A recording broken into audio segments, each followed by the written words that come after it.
Hello everyone, welcome to my channel. I am Paniksha Bhardwaj. तो आज के लेक्चर में हम क्लास 8 की एसएसटी की हिस्ट्री का चैप्टर नंबर 3 जिसका नाम है रूलिंग द कंट्री साइड, इसके हम क्वेश्चन आंसर्स करेंगे। इस चैप्टर के पहले जो है मैंने 2 वीडियोस अपलोड किए हुए हैं, तो जिन स्टूडेंट्स ने वो वीडियोस नहीं देखी हैं तो वो पहले उन वीडियोस को देख लें, क्योंकि उन वीडियोस में मैंने इस चैप्टर की पूरी रीडिंग जो है वो कंप्लीट करवाई हुई है। और जब तक आपको चैप्टर की रीडिंग नहीं पता होगी या चैप्टर के बारे में नहीं पता होगा तो आप क्वेश्चन आंसर्स भी नहीं समझ पाएंगे। So first of all you have to watch that videos. Okay, playlist में जाइएगा, क्लास 8 हिस्ट्री की प्लेलिस्ट जो है वो बनाई हुई है, वहाँ पे जाके आप इस चैप्टर की जो वीडियोज़ हैं उसको देख लीजिएगा। So let's start today's topic. तो आपका इस चैप्टर का फर्स्ट क्वेश्चन रहेगा लेट्स रिकॉल का। इसमें आपको मैच द फॉलोइंग्स हैं एंड फिलअप्स हैं, ठीक है। तो मैच द फॉलोइंग्स में आपको रॉयट, महल, निज, रॉयती, इन सब के बारे में जब मैंने चैप्टर की रीडिंग करवाई थी तो मैंने बताया भी था, ठीक है। और ये आपका होम टास्क भी रहा था, मैंने बच्चों को दिया था करने के लिए। जिन बच्चों ने नहीं किया है ये उनके लिए है, ठीक है। रॉयट का मतलब होता है पीजेंट्स, ठीक है, मतलब किसान। महल का मतलब होता है विलेज।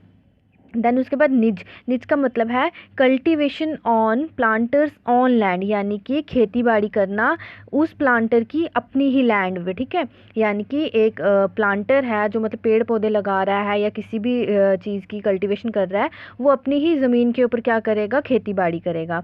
एंड नेक्स्ट आपका आ जाता है रॉयती। तो रॉयती का मतलब होता है cultivation on riots land, that means के कल्टीवेशन करना किसकी लैंड पे, किसानों की ज़मीन पे, ठीक है। खेती बाड़ी करना किसानों की ज़मीन पे, यानी कि ज़मींदारों की ज़मीन पे क्या करना, खेती बाड़ी करना। तो ये था आपका फर्स्ट क्वेश्चन। सेकंड क्वेश्चन आपका रहेगा फिलअप्स का, जिसमें आपको फिल इन दी ब्लैंक्स पूछी हुई हैं। तो ये भी आपका होम टास्क था, लेकिन जिन बच्चों ने नहीं किया है ये उन बच्चों के लिए है, ठीक है। तो जिन्होंने नहीं किया होगा वो यहाँ से नोट डाउन कर लेना। फर्स्ट ब्लैंक पूछी हुई है growers of vowed in Europe. Vowed एक तरह का ये क्या था, प्लांट था। इस प्लांट में क्या होता था, एक तरह का मतलब ये पौधा था जिससे क्या लिया जाता था, कलर निकाला जाता था, ठीक है। ये यूरोप के अंदर था। तो अब यूरोप में जब ये ग्रोवर्स जो थे, मतलब जो ग्रो कर रहे थे, लगा रहे थे वाउड के प्लांट को, वो उनके लिए कंपटीशन में क्या आ चुका था, तो इंडिगो जो था ना, फर्स्ट वन का आ जाएगा इंडिगो, ठीक है। सभी बच्चे लिख लीजिएगा, इंडिगो भी एक तरह का प्लांट था जो कि इंडिया के अंदर ग्रो किया जा रहा था, ठीक है।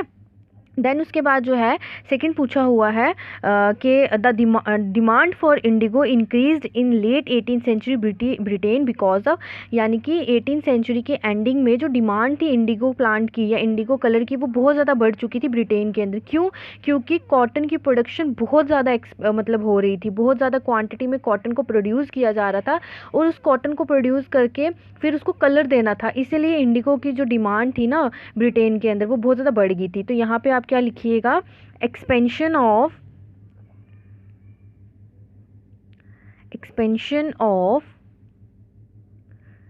कॉटन प्रोडक्शन, ठीक है, ठीक कर लीजिए, आगे आगे लिख लीजिएगा प्रोडक्शन भी। देन थर्ड आ जाता है आपका कि the international demand for Indigo was affected by the discovery of, जो डिमांड थी ना इंडिगो की, इंटरनेशनल डिमांड जो थी इसकी, वो किसकी डिस्कवरी के बाद इफेक्ट हो गई थी, यानी कि उसके ऊपर किस चीज़ का प्रभाव पड़ने लगा था। तो सिंथेटिक डाइज जो थे, सिंथेटिक डाइज जैसे कि केमिकल्स का यूज़ करके कपड़ों को कलर किया जाना, ठीक है। तो ये जब आने लगे ना, जब ये सिंथेटिक डाइज आ चुके थे, तो इसके बाद जो था ना इंडिगो जो प्लांट की प्रोडक्शन हो रही थी उसके बीच में कमी आ चुकी थी, यानी कि अब लोग जो थे वो इंडिगो की डिमांड नहीं कर रहे थे, अब लोग सिंथेटिक डाइज की ज़्यादा डिमांड करने लगे थे। लास्ट है द चाम्प्रान मूवमेंट वाज अगेंस्ट, जो चाम्प्रान मूवमेंट थी वो किसके अगेंस्ट थी, तो वो थी आपकी इंडिगो प्लांटर्स के अगेंस्ट थी। इंडिगो प्लांटर्स के अगेंस्ट क्यों थी, क्योंकि वहाँ पे इंडिगो प्लांट जो था, मतलब फार्मर से, पीजेंट से बहुत ज़्यादा काम लिया जा रहा था, और उनको मतलब ना ही उनको पैसा दिया जा रहा था, उनके ऊपर लोन बहुत ज़्यादा बढ़ चुका था, जिस वजह से वो बहुत परेशान थे। और ये एक मूवमेंट चलाएगी सो दैट कि इंडिगो प्लांटर्स को वहाँ से, कंट्री से, उस स्टेट से बाहर निकाला जा सके, ठीक है। सो नेक्स्ट क्वेश्चन जो है आपका, यानी कि क्वेश्चन नंबर थर्ड, और ये आपका लेट्स डिस्कस वाले पोर्शन से है, ठीक है। तो इसमें थर्ड क्वेश्चन क्या पूछा हुआ है, describe the main features of permanent settlement. Permanent settlement की मेन पॉइंट्स आपको बताने हैं, मेन कैरेक्टरिस्टिक्स बताने हैं। तो देखिए, according to the permanent, that means के परमानेंट सेटलमेंट के अकॉर्डिंगली, इसके बारे में भी मैंने बहुत अच्छे से पढ़ाया हुआ है, तो जिन बच्चों ने नहीं देखा है तो पहले वो चैप्टर की रीडिंग देख लेंगे, ठीक है। तो जो परमानेंट सेटलमेंट के जो मेन फीचर्स थे या उसके अकॉर्डिंगली जो राजाज और तलुकदार जो थे ना, ठीक है, वो रिकॉग्नाइज्ड एंड ज़मींदार, उनको ज़मींदार के रूप में जो था वो अब ट्रीट किया जाने लगा था, और उनको जो थी वो रिस्पॉन्सिबिलिटी दे दी थी कि वो क्या करेंगे, रेवेन्यू कलेक्ट करेंगे पीजेंट से। दैट मीन्स के जो राजाज और तलुकदार थे उनको अब ज़मींदारों का ओहदा मिल चुका था, टाइटल मिल चुका था, और उनका काम क्या था कि वो किसानों से क्या करेंगे, पैसा कलेक्ट करेंगे। पैसा किसी भी फॉर्म में हो सकता था, टैक्स की फॉर्म में या फिर लैंड रेवेन्यू की फॉर्म में, ठीक है, कैसे भी वो उनसे इनकम जो थे वो लेते थे। जो अमाउंट था वो फिक्स्ड कर दिया गया था। इस सेटलमेंट के अकॉर्डिंगली क्या हुआ था, जब ये सेटलमेंट को इम्प्लीमेंट किया गया था तो इसके अकॉर्डिंगली जो टैक्स था या जो पैसा किसानों से लिया जा रहा था उसका अमाउंट जो था वो फिक्स कर दिया गया था। मतलब अगर आपने उन्होंने मतलब अमाउंट जो था वो 50 रुपये जो था वो फिक्स किया था, तो वही 50 रुपये जो था वो पूरा साल जो था वो उनसे लेते रहते थे, ठीक है। तो अमाउंट जो था वो फिक्स कर दिया था हमेशा के लिए, और इसीलिए इस सेटलमेंट को नाम दे दिया था उन्होंने परमानेंट सेटलमेंट। तो ये था आपका क्वेश्चन नंबर 3। नेक्स्ट क्वेश्चन देखेंगे क्या है। तो नेक्स्ट क्वेश्चन में पूछा हुआ है, how was the Mahalwari system different from the permanent settlement. जो परमानेंट सेटलमेंट और महालवाड़ी सिस्टम जो था, हमने 3 सिस्टम्स के बारे में पढ़ा था, Mahalwari system, permanent settlement system and one more था मुनारो सिस्टम, ठीक है, या रईतवाड़ी सिस्टम। ये हमने 3 सिस्टम्स के बारे में पढ़ा था।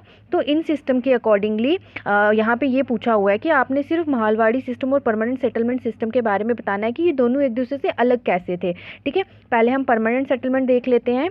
तो देखिए यहाँ पे क्या है, it was introduced in Bihar and Bengal. ये जो परमानेंट सेटलमेंट था ये बिहार और बंगाल में सबसे पहले जो था इसको इम्प्लीमेंट किया गया।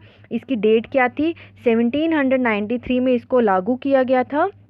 देन उसके बाद इस सिस्टम के अंदर क्या था कि जो अमाउंट था पैसों का उसको क्या कर दिया गया था, लैंड रेवेन्यू का उसको फिक्स कर दिया गया था, और गवर्नमेंट जो थी वो उस लैंड रेवेन्यू को एनहेंस नहीं कर सकती थी, यानी कि बढ़ा नहीं सकती थी, ठीक है। अगर वो 50 है तो वो 50 रुपया ही रहेगा। ये मैं आपको एग्जांपल दे रही हूँ। अब पता नहीं उस टाइम पे उन्होंने कितना अमाउंट फिक्स किया था लैंड रेवेन्यू से, यानी कि पीजेंट से वो कितना पैसा लेते थे, ये अभी यहाँ पे मेंशन नहीं था, ना ही बुक में मेंशन है ये, लेकिन ये था कि उसको वो बढ़ा नहीं सकते थे। अगर वो 50 था तो उसको 50 ही उन किसानों से लेना होता था, चाहे उनकी फसल बहुत ज़्यादा मतलब वो प्रॉफिट कमा ले, चाहे उस फसल से वो बहुत कम प्रॉफिट कमाए, लेकिन जो प्राइस था वो उतना ही रहेगा, ठीक है। नेक्स्ट आ जाता है, ज़मींदार has the charge of collecting the revenue. और जो पैसा था, इनकम जहाँ से वो जनरेट कर रहे थे वो कौन कलेक्ट करता था, वो करता था आपका ज़मींदार। ये था आपका परमानेंट सेटलमेंट। नेक्स्ट हमारे पास आ जाता है महालवाड़ी सिस्टम। तो महालवाड़ी सिस्टम जो था ये इंट्रोड्यूस हुआ था गंगेटिक वैली के वेस्टर्न पार्ट में, फिर उसके बाद नॉर्थ वेस्ट प्रोविंस में,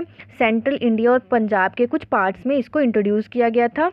उसके बाद ये जो था इसको फोर्स में कब लाया गया, 1822 में, ठीक है। 1822 है ये, ठीक कर लेना, यहाँ पे थोड़ा सा मिसप्रिंट हो गया है, शायद ये 0 दिख रहा है, लेकिन ये है 1822। उसके बाद जो था देखिए यहाँ पे परमानेंट सेटलमेंट 1793 में है, लेकिन महालवाड़ी जो है 1822 में है। फिर उसके बाद जो है यहाँ पे जो लैंड रेवेन्यू का अमाउंट था ना, इसको रिवाइज किया जाता था पीरियडिकली, यानी कि पीरियडिकली जो है वो इसको रिवाइज किया जाता था। दैट मीन्स कि हर 2 महीने के बाद, 6 महीने के बाद, ये साल के बाद इसकी जो थी इसके अंदर अमेंडमेंट लाई जाती थी। जैसे एक बार 5% कर दिया, फिर उसके बाद 10 कर दिया, ठीक है, 6 महीने के बाद, फिर साल के बाद उसका 15% कर दिया, ठीक है। ये बढ़ाते रहते थे, लेकिन जो परमानेंट सेटलमेंट में था वो फिक्स था, वो अगर 50 है तो 50 ही लेंगे, ठीक है। यहाँ पे जो था पीरियोडिकली वो क्या कर रहे थे, उसको रिवाइज करते रहते थे, कभी बढ़ा देते थे, कभी कम भी कर देते थे, और गवर्नमेंट जो थी वो क्या करती थी, उस रेवेन्यू को रिवाइज करती थी, यानी कि बढ़ा भी सकती थी, कम भी कर सकती थी, ठीक है। देन उसके बाद जो था यहाँ पे रेवेन्यू कौन कलेक्ट कर रहा था, तो यहाँ पे रेवेन्यू जो था वो कंपनी ने जो था वो किसको चार्ज दिया हुआ था, the charge of collecting the revenue and paying it to the company was given to the village headman.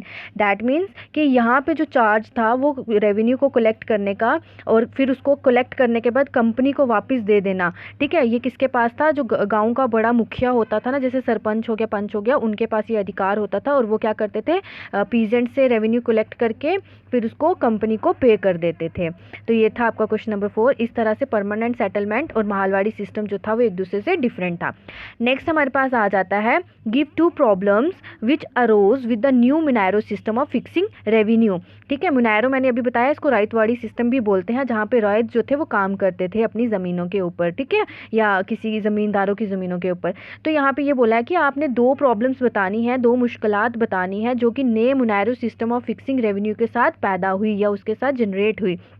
तो देखिए यहाँ पे जो भी प्रॉब्लम्स रही मुनायरो सिस्टम के आने से वो क्या थी। फर्स्ट वन जो थी वो ये थी कि जो रेवेन्यू ऑफिशियल्स थे, यानी कि जो पैसा इकट्ठा कर रहे थे, वो जो ऑफिसर्स थे वो चाहते थे कि इनकम जो है, यानी कि लैंड से, ज़मीन से जो भी इनकम आ रही है उसको और बढ़ाया जाए। ठीक है, लैंड से कैसे रेवेन्यू आ रहा था, जैसे एग्रीकल्चर कर लिया उन्होंने, या उसके बाद उन्होंने खेती बाड़ी कर ली, डिफरेंट तरह के जो उन्होंने मतलब क्रॉप्स वगैरह जो है वो उगाई, उसको उगाने के जो उन्होंने प्रॉफिट कमाया वो चाहते थे उसको और इंक्रीज कर दिया जाए, यानी कि अगर वो 50 रुपया था तो वो चाहते थे उसको 100 कर दिया जाए। ठीक है, ये मैं आपको एग्जांपल देती हूँ सो दैट कि आपको अच्छे से समझ में आए।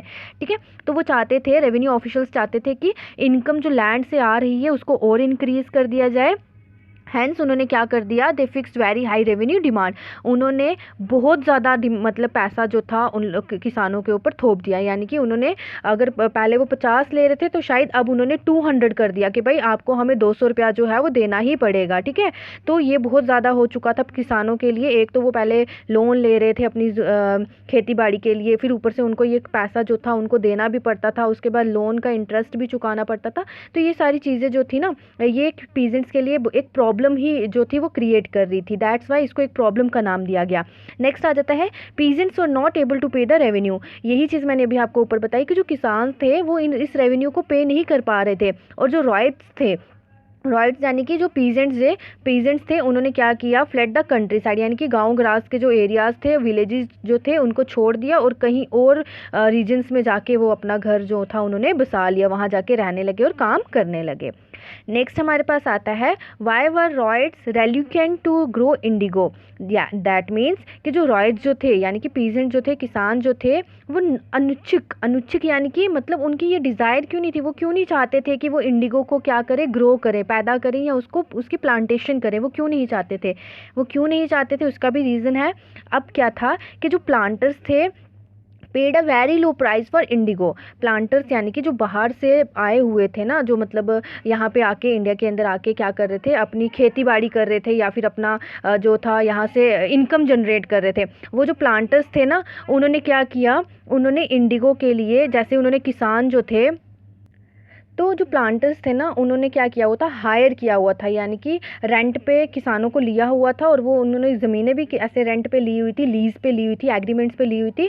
और वहाँ पे वो क्या करते थे, इंडिगो की प्रोडक्शन तो वो बहुत ज़्यादा करते थे, प्रॉफिट जो था इंडिगो का बहुत ज़्यादा आ रहा था, लेकिन वो पैसा जो थे ना वो बहुत कम देते थे किसानों को। रॉयट जो थे वो इस पोजीशन में नहीं थे कि वो अपनी कॉस्ट को रिकवर कर सके। दैट मीन्स कि क्या होता था, लैंड जो थे ना, प्लांटर्स लैंड ले लेते थे लीज पे, एग्रीमेंट पे लैंड ले लेते थे, और उसके ऊपर जो था वो थोड़ा बहुत पैसा जो था वो किसानों को दे देते थे। अब किसान जो थे वो थोड़ा बहुत पैसा जो लेते थे वो उसके ऊपर काम तो कर लेते थे, वो पैसा लेके मतलब कल्टीवेशन जो थे वो कर तो लेते थे, लेकिन उनके ऊपर कर्ज भी चढ़ता जाता था। ठीक है, तो वो अपनी कॉस्ट को रिकवर नहीं कर पा रहे थे, उनकी इतनी कंडीशन बुरी हो चुकी थी, उनसे काम बहुत ज़्यादा लिया जाने लगा, लेकिन उनको पैसे जो थे, तनख्वाह जो थी, वेजेस जो थे वो कम दिए जाने लगा। फिर जिससे वो क्या थे, बहुत कम जो था प्रॉफिट कमाने लगे। This meant that the ryot was always under डेप्ट। इस चीज़ से क्या हुआ, जो रॉयट्स जो थे, जो किसान जो थे, वो हमेशा जो थे वो किसके अंदर, कर्ज के अंदर डूबे रहने लगे। इसलिए उन्होंने क्या किया, इंडिगो को ग्रो करने से मना कर दिया। उन्होंने बोला कि हम जो है वो इंडिगो को अब ग्रो नहीं करेंगे, क्योंकि इस चीज़ से हम लोग जो है वो अब कर्जे में डूबते जा रहे हैं, इसीलिए हम अब इसकी प्रोडक्शन नहीं करेंगे, इसलिए उन्होंने मना कर दिया। नेक्स्ट आपका लास्ट क्वेश्चन है इस चैप्टर का। देखिए क्या पूछा हुआ है, what were the circumstances which led to the eventual collapse of indigo production in Bengal. Collapse का मतलब होता है बंद, खत्म हो जाना, ठीक है, टूट जाना, बिखर जाना। अब यहाँ पे सर्क्यूमस्टांसेस का मतलब हो गया कंडीशन, सिचुएशन। ठीक है, तो अब यहाँ पे ये बोल रहे हैं कि ऐसी कौन सी सिचुएशन बन चुकी थी, ऐसे कौन से हालात बन चुके थे जिसकी वजह से बंगाल के अंदर इंडिगो की प्रोडक्शन जो थी वो पूरी तरह से ख़त्म हो चुकी थी, मतलब ब्रेक डाउन हो रहा था उसका। तो कोलैप्स के इस कोलैप्स के बहुत सारे कारण थे, वो क्या कारण थे अभी हम देखते हैं। हैं। फर्स्ट वन जो था वो ये है कि riot denied producing the Indigo anymore. जो किसान थे उन्होंने इंडिगो की प्रोडक्शन करने से मना कर दिया। अभी मैंने आपको ऊपर क्वेश्चन 6 जो था उसमें बताया कि क्यों, क्योंकि वो कर्ज के अंदर डूबते जा रहे थे, इसलिए उन्होंने मना कर दिया कि भाई हम लोग ये नहीं करेंगे, अब इसकी प्रोडक्शन नहीं करेंगे, क्योंकि अब हमसे जो है वो कर्जा चुकाया नहीं जा रहा है। बहुत सारे किसान जो थे वो कर्ज में डूब गए थे, उनका खाना पीना जो था वो बहुत मतलब कम हो चुका था, इसलिए उन्होंने मना कर दिया। नेक्स्ट जो है वो ये है कि protest started taking place by the peasants riot supported by the zamindars. बहुत सारे विद्रोह जो थे, प्रोटेस्ट जो थे वो शुरू कर दिए थे पीजेंट्स और रॉयट्स ने। किस कैसे शुरू किए? उनको ज़मींदारों का बहुत ज़्यादा सपोर्ट मिलने लगा था। तो जब उनको ज़मींदारों का सपोर्ट मिलने लगा, किसानों को, रायतों को, तो उन्होंने क्या किया? प्रोटेस्ट करना शुरू कर दिया। प्रोटेस्ट क्यों कर रहे थे? कि भाई अब हम यहाँ पे इंडिगो की प्रोडक्शन नहीं होने देंगे, ना ही करेंगे, ठीक है, इसलिए ये प्रोटेस्ट किए जा रहे थे। थर्ड आ जाता है planters eventually moved out of the city. जो प्लांटर्स थे ना, उनको शहरों से बाहर निकाल दिया गया। प्लांटर्स ब्रिटेन से, यूरोप से, रशिया से, यहाँ से आए हुए थे, ठीक है। यहाँ पे वो इंडिया में आए थे क्योंकि वो यहाँ से प्रॉफिट कमा सके, पैसा यहाँ से कमा सके। लेकिन जब पीजेंट्स ने, राइतों ने क्या किया? प्रोटेस्ट करना शुरू कर दिया, इंडिगो को प्रोड्यूस करने से मना कर दिया, तो ये जो प्लांटर्स थे ये यहाँ से मतलब शहर से बाहर चले गए। देन उसके बाद प्रोटेस्ट को फॉलो करके जो इंडिगो कमीशन थी, जब प्रोटेस्ट बहुत ज़्यादा होने लगा तो जो इंडिगो की कमीशन थी उन्होंने क्या किया? एक मीटिंग बिठाई और उस मीटिंग के अंदर उन्होंने क्या बोला कि प्लांटर्स की बहुत बड़ी गलती है, प्लांटर्स जो हैं वो क्या कर रहे हैं? पीजेंट्स को तंग कर रहे हैं, पीजेंट्स के ऊपर बोझ डाल रहे हैं। तो उन गवर्नमेंट ने, उन कमीशन ने, इंडिगो कमीशन ने क्या किया? प्लांटर्स को पूछा और उनको बोला कि भाई आप लोग अब यहाँ पे कल्टीवेशन नहीं कर सकते इंडिगो की, क्योंकि इस चीज़ से किसानों को बहुत ही ज़्यादा नुकसान हो रहा है। इसलिए उन्होंने क्या कर दिया? इंडिगो कमीशन ने प्लांटर्स को मना कर दिया कल्टीवेशन करने से, और प्लांटर्स जो थे वो सिटी से, वहाँ से, बंगाल से चले गए, ठीक है। तो ये था आपका आज का टॉपिक। यहाँ पे आपका ये चैप्टर कंप्लीट हो गया है। सो स्टूडेंट्स, अगर आपको किसी भी तरह का यहाँ पे कोई डाउट है या किसी को कुछ नहीं समझ आया है या कुछ डिफ़िकल्टी आ रही है तो आप मुझे कमेंट सेक्शन में पूछ सकते हैं, सो दैट कि मैं वहाँ पे आपके हर एक डाउट को क्लियर कर सकूँ। और अगर आपको मेरी वीडियो पसंद आई है तो आप इसे ज़्यादा से ज़्यादा शेयर करें, लाइक करें एंड चैनल को सब्सक्राइब करना ना भूलें। Thank you and have a wonderful day.